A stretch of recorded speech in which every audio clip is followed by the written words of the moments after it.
This is London. This is The Scene On BBC Radio London. Monday to Friday nights from 8. Uncovering London's diverse culture and emerging talent. Thursday. With Jasmine Dotiwala. The Scene. Our final guest is an international MC, a producer and a recording artist. It's Fontzerelli!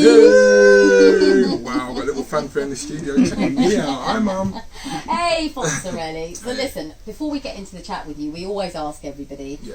who you are Yeah. and which cultural tribes you represent. Now this is a competition for next week. Okay. I'm going to have like a countdown clock. Right. The point is to keep going on for as much as you can. You're a compere, an Right. MC and everything, so you should really win this. Because currently, Femi pressure. Olunari, the filmmaker, is Right. the winner of this, right? Okay. So I say to you, who are you Yeah. and which of London's cultural tribes do you represent? And you say... I represent, and then that's what. Are you actually asking now? I'm or asking. Oh yeah. gosh. So you just name all the cultural tribes that you Yeah. represent. Okay, so I'm Fontzerelli, aka. If I ain't hosted it, I'm probably about to host it. It has been hosted already. And my cultural tribes that I represent are New Age Nubian, which is a creative collective that represents music, fashion, photography, and food. I tell for nutrition, all them thing there is it. Also, I represent my home native land, which is actually Jamaica. There's a place called St. Elizabeth, way up in the country areas where I come from. And my father's side, which is Portland, Port Antonio, right by the sea, man. You know what I'm saying to you? And half my family's Irish, and I also represent the Irish down there, you know, down in Derry. But in order to get back to Jamaica, and also my family's Ghanaian as well, so I represent the Ghanaian clan. What else do I do? Back to New Age Nubian. New Age Nubian is the collective that is really, really what it's about. That's the clan I really, really represent, as well as the Zulu Nation. Well, I'm not actually attached to the Zulu Nation. However, they are my great source of inspiration. Big up, who got big up from the Zulu Nation? I'll just say Bam. You know, so, Bam's founder. You know, founder, all the rest of it. Who else? But you know, the biggest cultural family that I represent is hip hop. There we go. That is the thing, you know what I mean? So if you want me to put my cultural sneakers on, my Stan Smiths or my Shell-toe Adidas, I'll happily backspin. I love that. I mean, there is, I would say, 3 to 4 generations now that have grown up with hip-hop. What does hip-hop mean to you? How has it birthed us? I always say hip-hop is the culture that brought me up. Yeah. Same thing, man. Just it's the same way you remember being in a household with your mom, your dad, your aunties, and uncles. That is exactly how I feel about hip hop and how it has raised me. Because you know, I remember being a youngster and watching pre-recorded videos on a VHS and looking at that and being in awe and thinking to myself, "Wow, that's what I'm gonna do." I remember like the videos that really, really made me say, "Do you know what? Like that's exactly what I'm gonna do." Like there's certain, it's so petty and silly, but there's certain artists who made me say, "Do you know what? I'm gonna go and get my ears pierced because I want to look the part." You know what I'm saying? Things like that. So hip hop is just like my mum, my dad, my aunt, my nieces, my nephews. And it was all the elements of it, not just the MC, but it's the DJs and the dancers and the graph and the creativity. So it's just, there's a place for everyone in it. It's not, as KRS said, rap is something you do, hip hop is something you live. Exactly. And for me, in all honesty, like the rapping element is kind of like last. You know what I mean? Everything else before that is what kind of influenced me first and foremost. Well, I got into hip-hop culture as a dancer because actually as a kid I went to like weekend ballet school. I did ballet, jazz and tap and stuff, and then we had break dancing and the kids out on the street were break dancing. Meanwhile at the weekend ballet school everyone was, so I had a foot in the classical dance world and then break dancing, and genuinely I was the girl that the boys used to bring out to do crazy legs and backspins. Honestly, it was like it was the thing that made me popular, and so as soon as I was like, the guys love me, they think I'm really cool. I'm doing all these competitions where literally the good boys would be losing and then they just throw me in the front. I do a couple of crazy legs things and they'd be like, "Way, we won!" I think that's the cue point where Jasmine actually gets up and shows us what she's really, really made. There you go, let's see it on the studio If floor. this was television, I'd be down for it. I mean, I have got a pencil skirt on today with heels, so it's probably not quite appropriate, and the listeners won't appreciate it, but maybe we can do it next week when I'm wearing tracksuit and sneakers and we can do it out there and pop it online. I'm involved. You'll be here, will you? But Fonz, talk more about your journey, because I remember you first. You used to host what is it still on, the Jump Off? It is. The Jump Off is still on. It describes to the listeners when the Jump Off started, what your involvement in it was. Well, the Jump Off is, and it's still revered, and to this I still deem it as like the best thing to come out of the UK. Just because it represents the culture of hip hop, and it's an event, it's a unique event where you kind of come into this building, and you've got all these different battles going on. So it started off with the producer battle, the MC rap battle. It was live performances, and then our after party. Basically, that's how it started off, and then it kind of expanded and went on to, like, you know, the booty shaking, twerking competition, and donut eating competition, and arm wrestle, all that kind of stuff. You know what I mean? All of that, and then we got house furniture, aka Paul H, who's been there from the get go, just like myself. So you were the compere. Paul H was one of the photographers. I remember actually when I used to work at MTV, I came up for a few shows and I was a judge. And I remember thinking, I'm going up to judge a couple of these sort of rap battles or whatever. And then I was mortified because then there was a pillow fighting competition. I was like, I'm not sure about this. I'm a feminist. Wild. And it's even crazy how I even started hosting that, because what actually happened was myself and my then group Feng Shui, we performed at the very, very, very first Jump Off show. Your group was called Feng Shui. There we go. Shai's locked in right now. Incredible. So I missed that. We got scouted. We got scouted at this performance place in Redbridge. And this little lady came up to us, was like, "Hey guys, listen, we loved your performance. We've got a show happening next month in London called the Jump Off. Would you come and perform?" So we came down and performed. I did the MC battle. Shay done a producer battle, and then after that very show, we got a call from, shout out to Harry and Harry the brothers, and it was like, "Listen guys, we loved your performance, you loved your energy, would you like to come and host?" And I was like, "Yeah, but what's hosting? I've never heard, what do you do?" And then Shay was like, "Well, and then next thing you know, you're duck the host. to water. and that was it. So you must have seen some fascinating things. Did any artists come from the Jump Off that we would know of, or were they famous? Professor Green. Loads of artists, man. Yeah, Professor Green being like the main one, but even like Charlie Sloth, he was like, even though not an artist per se, but the producer as well. What's the Skepta? Like I remember early Jump Off, he did one of the producer battles. Wow, so it was a real wonderful breeding ground for talent. So how did you go from a bit of comedy, a bit of comparing, to actually becoming a producer and artist in your own right? Well, do you know what? I started off doing being an artist and writing and producing, and the whole writing and producing thing, myself and Shay got into, just because, like, at the time when we was making music, it was the beginning of the bedroom producer, and we kept hearing, we was working with producers, and the style they were giving us didn't sound like the CDs that we grew up on, so we just kind of took it into our own hands. So we started writing, producing, and then got into hosting by accident, as you just heard. So kind of went full circle. So done the hosting thing, dressed back, and then it just came full circle, and then before you know it, I was back into my artistry shoes, and trying to wear chains, and wear dreads, and be super rapper man. Oh well, let's. I mean, we can get an idea of what sort of a compere and host you are. I bet there's lots of banter and dynamic chat. But let's listen to something by you. We're going to play a track called "Loud That." Tell us about that. This track, Loud That, is basically my record to the community and the world, specifically speaking to the youngsters and the older generation from the inner city of London's, as we like to call it, quote unquote, the hood. And it's basically me saying, youngsters, the madness that you're going on with right now, leave it, allow it. Stop repping these postcodes that you can't even pay your rent properly for, like your mum's name's on the rent list, name, stop doing the madness you're doing after. And the OGs, the elders, they're also responsible as well. So I'm talking to them, and I'm telling you lot, loud that.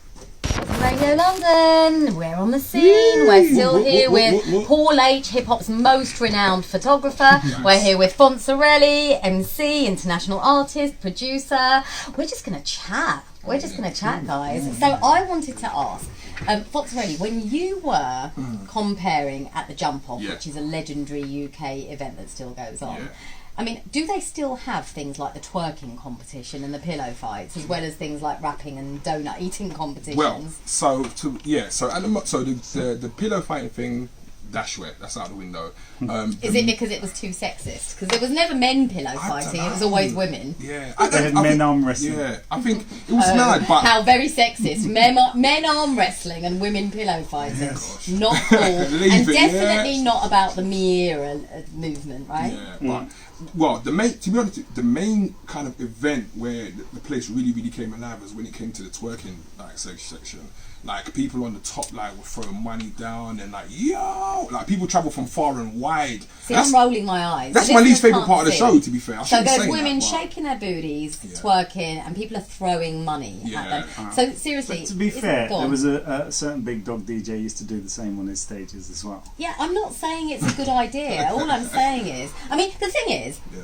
I spoke But to. it's fun. It's fun. I spoke to one of the biggest Afrobeat artists yesterday for a TV feature. His name is Davido. Yes. Or if you can pronounce it, Davido or Davido. He Davido. doesn't mind. But I noticed that everyone in his crew called him Davido, so that's Okay. clearly the right pronunciation. Right. But anyway, we were having this discussion about women shaking their booties and twerking, and Yeah. whether it really could be seen as a feminist thing. And of course, I was saying, well, I guess it's about the woman's choice to do what she wants, right? It is, but there are still many women and the rest of society who are disgusted by it, and it does seem like a bit of a awkward Thing scenario. is, What there do you are guys places think? for that, right? And I'm Definitely. into music, and I go to clubs for music, and that's what attracted me to the music scene. It's just a different thing, isn't it? It's I don't know. It's not really my, like I say. Is it sexist? The boys are looking awkwardly at each other. Is it sexist? I don't know if it's Because I'm sexist. not Well, I seeing don't any wanna men see- shaking their booties no, for my, yeah, no. my But what entertainment. happens is though, I like to call it, we get a sacrificial victim from the crowd. The neakiest, nerdiest guy from the crowd, we throw him to the lions, aka the women, and basically they tie him, lie him on the floor, and they just have their wicked rave with him. Oh gosh, This that was doesn't horrible. sound No, very that was horrible. I politically remember that. correct at But all, at to, all. to be Yeah. fair, the crowd were loving it. It was They go raucous. crazy. It was crazy. Paul But, H, yeah, hip yeah. hop photographer Yeah, to the yeah, stars. yeah. Tell us your top tip to make celebrities and stars relax It's when you're very taking their easy. photo. Very easy. Just play their music. So you would always play their music. I tell you, when the moment I learned this was Meth and Redman Blackout album. Went to shoot them in Park Lane, running about 4 hours behind schedule, which is pretty typical. And once I had them in front of the camera, backdrop set up, lighting, everything, could not get their attention. Like they'd like children, and they were smoking, and it was crazy. Someone put the telly on. The Matrix was on. They're watching the telly. I'm like, come on, guys! I just want to take some pictures. Then I said, put the album on. Put the album on straight away. Focused, into camera, performing, private concert right in front of me. Meth and Redman. So I'm like snapping away, and it's just perfect. And that's what focuses them. And I since learned that whenever you put their own music on, they feel comfortable with that. And there's nothing worse than a quiet studio where you can only hear the click. I mean, obviously you need to be able to communicate too, but put the artist's music on. The simplest thing to do. So has there never been an artist who hasn't wanted their own music and wanted another artist's music? It's a bit narcissistic, Good isn't question. it? I want to only take pictures No, playing my but they music. don't ask for it. They never say, I only want to listen to it. Oh. It's just what I've It's found you that's put what they on. respond Okay, to. has Yeah, anyone yeah. ever asked to put someone else's music on? Yeah, some people bring their own music. They say, put this on, whatever, so that's fine. But, And have you ever photographed R. Kelly? R. Kelly played at Wembley and Biggie supported him in a yellow puffer. And also R. Kelly went to Mobo one time, and I think I took a picture with Kanye and him walking past. So I shot him But at not Wembley. like a personal No, I one never on had time. photo shoot. Never had time. And what about, have you ever turned down an artist or a shoot? I turned down, funnily enough, at the club you mentioned, Yeah. they wanted me to shoot. So I was quite happy shooting the battles, and they were a lot of fun. And but then they wanted to do these model photo shoots, I think it was, at the beginning of the night. And I just thought it was a bit... I wasn't comfortable with it, and I said I'd rather not. But they were quite insistent, and I was quite reluctant, and so eventually I just said no, and it didn't go down very well. Wow. But I just didn't. To me, it just didn't fit, and I wasn't comfortable standing in front of a crowd photographing a girl in a bikini. It was just like, it's just a bit tacky, to be honest.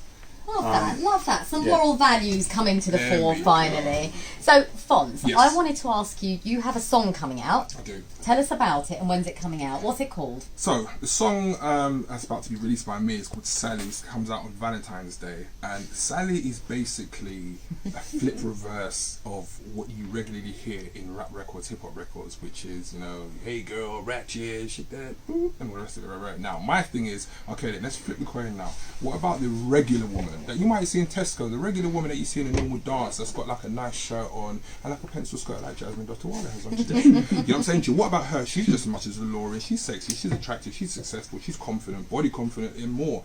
Now, let's make a record about her in a cool way, not in a politically conscious, hey, I'm talking down to you, this is what we should do. No, let's have fun, but bigging up this other woman at the same time. And I made a conscious effort to kind of big up, fluffier, curvier, plus size women as well. When you say fluffier, I know what you mean, but for the BBC Radio London listeners, what's the definition of fluffy? It's just like, when you just got like curvy, but you're kind of just a little bit like... rounder woman. Yeah, a bit more rounder, you know what I'm saying to you? And in the video, I made an effort to make sure that the curvier, fluffier, plus size women were at the forefront. And not in a novelty fashion. It was more so like rare. And so I didn't want girls, big girls with like donuts in their hands or eating Greggs or anything like that. I wanted them to be what they would do, dress how they feel, and just being happy, sexy, vivacious, and all the rest of it. You should have had my scene host, Judy Love, on that. Yeah? Yeah, Judy Love is the epitome of gorgeous, sexy, fluffy. Listen, remix. Do a remix, get Judy on it. Listen, line it up. We'll talk about it over Nando's. Right, you prep your vocals, do a bit of throat clearing. Yes. And we're going to hear from you. So this is Sally by Fontzerelli. Yeah. Big up Shai Sevin on production for this one, Walk up in the video cause you're cute. What? Yeah, we got the big gal in our studio, the gal there with a little piece of fluff around them. She's like, oh my gosh, she's talking to me. Old man again. Good woman, that's an old man again. Oh, you mean? Old man again. Good woman, that's an old man yo, again. she a dog, galley, swaggy. Big up, walk one Sally, carrying a stench like the Ami. Smelling the success, she want ring and get married. Bossy and full up of the sauce. No couture. She might roll up and pull up in the Porsche. Them gal they look good up in their drawers. Bumper, comfy, good up with the floors. Single and got no manner. Count on one hand, all the man, she can add up. And the name don't bang in the manner. We call her Miss Stang and every gal can't stand her. Hey yo, ting I feel up, no carer. House I feel clean and the youths take care of. Yeah, starting on the X, she ever sexy in her dress. Them other gallies is a mess, but she not care. What? Shut. Hey. Sally, what? Some people don't like the way. Some people don't like. Some people don't like the way that Sally walks. Okay, so what we said to them? Yo, go on, do your thing. You know, stiff up. You know, Marga, look how your thing tick up. Wine and catch it slick up. And if I want man to your thing, your hand lift up. Hey, big gal stand up and pose. Now catch a gal yard, you know borrow gal clothes. No. And you know itch up on the road. No. And you know get a man blows. No. Money in your purse, they don't like that. Little tummy in your curves, they don't like that. Them bad man gal just a hype chat. You just bounce along and then you're right back, I like that. Ever blessed and she not take stress. And she bill it with a room full of incense. And she edgy with the dress sense. Yo, P's on 10 and that invest. Yeah. What we say? Yo. Sally, what? Some people don't like the way. Some people don't like the don't like. Yeah, man. That's Sally, what? Some people don't like. Alright, I'm gonna sit Elizabeth on them now. Watch out. Walk up in the video cause you're cute. What? Cause you're cute. What? Walk up in the video cause you're cute. Hey, cause you're cute. Hey. What me say? Pick me now, old man again. Good woman, that's a old man again. Pick me now, old man again. Good woman, that's a old man again. We just a rock with it, then that's a move. Big up Shai Sevin on production, my thing. New age newbie, you know what time it's Fontzerelli, aka if you ain't hosting, probably about to host if you ain't been hosted already. Big up my dog in that pool age. What we are saying, Jasmine Dotiwala? How you mean? Here and in the air. Slow it down for me.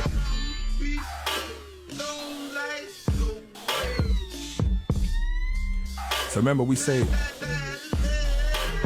all natural, normal, flexing woman.